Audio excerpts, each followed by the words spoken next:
Alrighty. Hello, Abby. Welcome to the interview. Hello, thank you for having me today. My pleasure. So, tell me about yourself. So, my name is Abby Anderson. I'm 23 years old and I'm originally from Mackay up in North Queensland. I moved to Brisbane when I was 18 by myself to study full-time and also to work for AFL Queensland. I've been working for the AFL for 5 years and I've been lucky enough to be promoted in my position, and I currently work as a program leader for a small team which the goal of the program is to pretty much promote the game of AFL in the region and reach as many people as we can, in particular promoting it through grassroots levels. So I was part of the team that increased female participation in 2016 by 15%. So I've always been very passionate about getting everyone involved, especially young girls, getting them to feel like they are able to participate in any way possible. I'm a very motivated, open-minded person. I have a high level of emotional intelligence, which I think that I have developed from moving out of home at such an early age. I was sort of thrown into the deep end a little bit, and I had to make mistakes and learn from them, and I think that's the best way to be. I am extremely independent. I'm a critical thinker, so I can think on the spot and I can make decisions really quickly because that's sort of what I've always had to do with my job. But yeah, I think that I'd be a valuable asset to any team. I'm extremely loyal. I've been with the AFL for 5 years, haven't had any other job. So I'm extremely loyal. I think that I'd be someone that is very respectable and honest, and also very hardworking. So I can work in alone or in a team as well. But yeah, that's just a bit about me. Wonderful. That sounds fantastic. So, Abby, why are you the right fit for this role? So for this role, I've always wanted to be an exercise physiologist. I'm extremely passionate about promoting health through exercise and movement. I think that it's one of the most underrated forms of mental and physical therapy, and I've always wanted to help people in any way possible. I am super interested in all clinical populations, and that's what I really like about this role, is that it is multidisciplinary, and it doesn't just target one pathology, it targets everything, which I find have a very keen interest in all populations. I'm also very eager to expand my knowledge in working with the different populations, and I see that you guys have a lot of professional development, which I think could be, I'm a very quick learner, and I think that I would pick things up really quickly, and you wouldn't have to repeat yourself. I would just sort of I think I would fit in really well. And I really love that there's 20 people on the team, so I've had lots of experience working in big teams, and I feel comfortable fitting into sort of any setting. I think that I have ability to build rapport with others very easily, like a genuine rapport. So working in a team has always been something that excites me, and always eager to learn, and I think that I could be a really good asset to a team, and through my ability to listen and take constructive criticism, and I just think that it would be a really great opportunity for me to expand myself, not just as an exercise physiologist, but also as a person. So that's why I think I would be a great asset to this team and be a good person for this role. Fantastic. So, what are 2 achievements you're proud of, and how did you go about achieving them? So one achievement that I'm really proud of is when I was 19, I got promoted to a program leader for AFL Queensland. So this was a really big deal for me. It involved a high level of independence.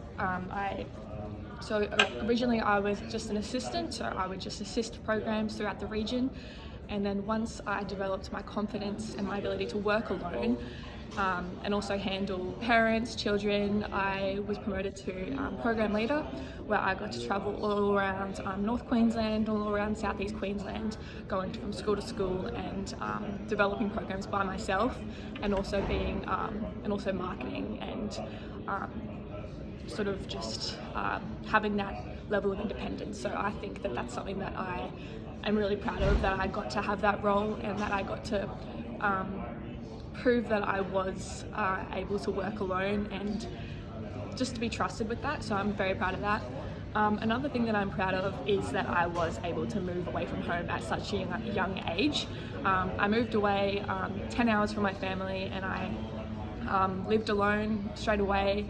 And I think that this was one of the hardest things I've ever had to do, especially with work and balancing full-time uni, and I was also playing like a high level of sport as well. So I was to move away from home and to get away from everything that I'd known in Mackay and come to Brisbane, which was a big city to me, very intimidating. That's probably one of the things that I'm most proud of about myself, and it has sort of forced me to develop myself in so many ways. So I'm very proud of that. Well done. So, in this position, we will require you to work within a multidisciplinary team. In the event you and a co-worker had a disagreement on the treatment plan for a patient, what would be the steps you would take to resolve this issue?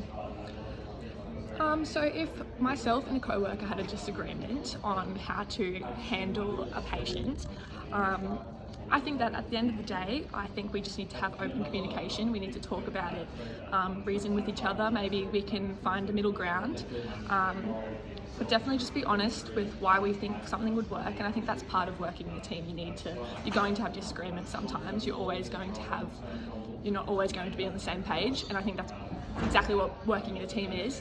And so I would just be honest with them and say, this is why I think this works. Can you explain to me why you think we should do that? And then if we can't seem to find a middle ground, I think that's when you would bring in a supervisor or talk to somebody in charge and see what they think. Obviously it doesn't have to be a personal thing. Everyone's always going to have different opinions on everything. But yeah, I would definitely just get someone else involved and sort of try to find a middle ground, and also talk to the patient to see what they feel works for them at the same time. But yeah, just open communication and taking it as an opportunity to learn as well. Wonderful. So, this position will require you to be assessing and programming exercise for people with a variety of pathologies. Can you tell me about your experience working with clinical populations? Yes, so I can tell you about my experience working with clinical populations. So earlier this year, I was lucky enough to go on placement at Swift Movement Academy, which is mostly musculoskeletal based, but I also got to work with metabolic pathologies, cardiac pathologies, and mental health. This was an extremely rewarding experience. I got over 100 hours in musculoskeletal injuries, so I was working with people with chronic pain, lower back issues. But from that, I think the most valuable part of that experience was working with mental health and metabolic issues. So I would have to do a lot of blood glucose testing and monitoring, checking for symptoms, but also every person is different and they present with their condition differently. So I found this was a really great experience to learn about how different people present, why they might be presenting that way. And but yeah, one situation in particular was a woman that's had type 1 diabetes, and I had to she also suffered from anxiety and PTSD, so I had to, it was very complex in a way, and I had to deal with a lot of things, but also try to think of the main thing that needed to be dealt with.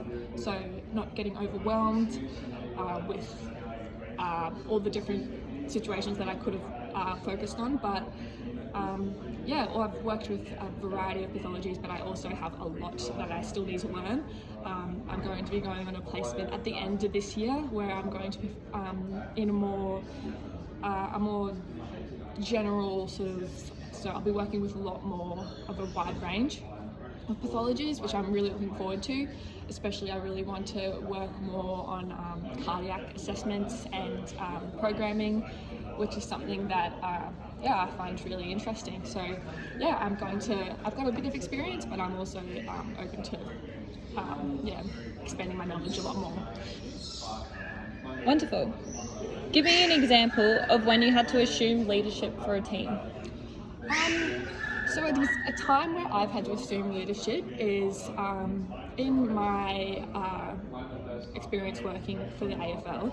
I have had to deal with up to 150 kids, and also with the parents. So there would be times where I am the leader and I am looking around, and sometimes I'm the only one that will know how to run a program, will know how to deal with the parents, and I've had to sort of communicate with the people around me and say if there's any issues with the parents, because a lot of the time they will say, oh, you're not paying enough attention to this person, you're not doing enough for this person.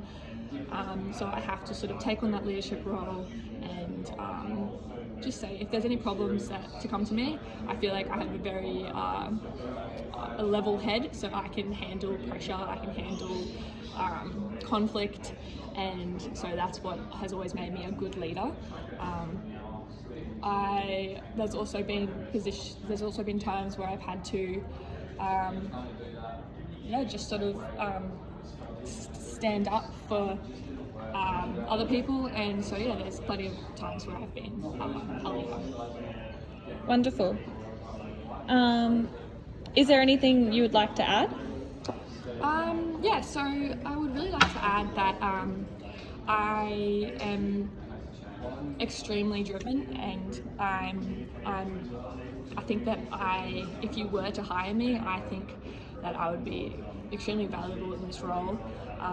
I have a high level of empathy, and I can pick up on the energies around me, and I feel like that is something that's really important in this job, not just to work with the patients, but also the people around me. I value relationships, loyal relationships, and I'm always looking to pursue new things and learn new things, and I just think that if there's any sort of volunteering opportunities as well. I've had a lot of times where I've had to volunteer to grow. For example, before I was actually studying exercise physiology, I just studied sports science, and I actually volunteered at Backspace in Brisbane Private Hospital with the exercise physiologist there, and I shadowed for about a week. And through this, I realised what I wanted to do, and that was within a month I had applied for exercise physiology. So I'm very passionate about what I do, and I think that I will be very a good part of this team. Wonderful. Do you have any questions for me? Yes, I do. So thank you so much for having me today, but I was just wondering, based on everything that I've said so far, is there any sort of hesitancies with my qualifications or my experience that might make you feel like I'm not suitable for this role? Yeah, do you have another question? Yes, I do. So in the first 3 to 6 months in this position, what would you expect an employee to have gained or achieved so far? Oh, great question. Thank you. Do you have another one? Yes. So my final question is, in the workplace, what is the culture like? Because I value a very open, I value a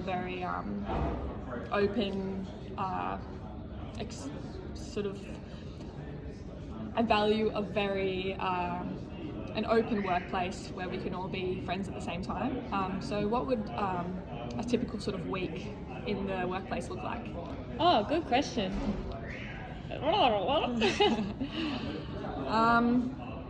Any other questions? No?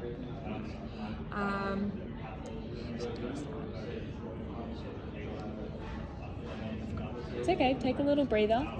Here, a glass of water for you. Thank you so much. That's okay, not a problem. You've interviewed very well, and if you would like to add something else, you're more than welcome to. No, that's all from me today. Thank you so much for having me, and I really hope that if there's anything else you would like to know from me, just to email me or send me a message. I would love to meet up anytime, and I would really be interested to hear from you as soon as possible. So thank you. Wonderful. Thank you for coming in today, Abby.